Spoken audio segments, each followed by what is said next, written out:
Ako si Mark Anthony Urnos, isa akong nagbabayad sa lang motor at sasakyan.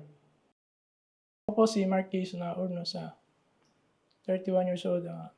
Trabaho ko po is food pantry rider and IT po. And ang relasyon po namin is magkapatid po kami. Magandang hapon po. Ako po si Marvin Apolinario, 37 years old. Ang trabaho ko is gumagawa din dito sa Bilabita. Yun nga po.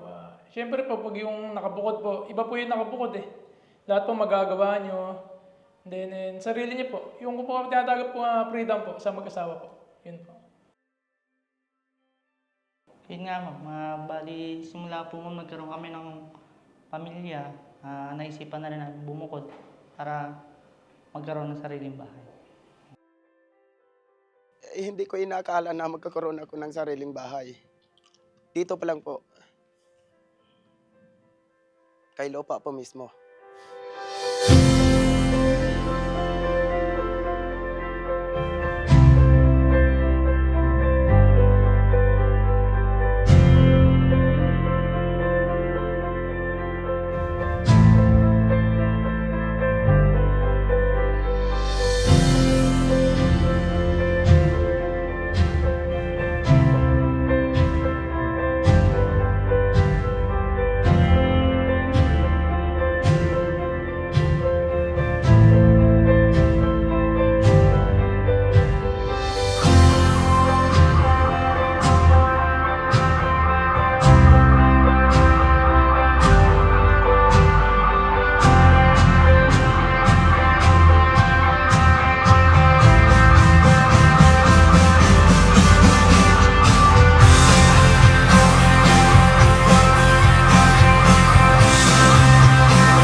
Kaya ko kumuha ng bahay dito.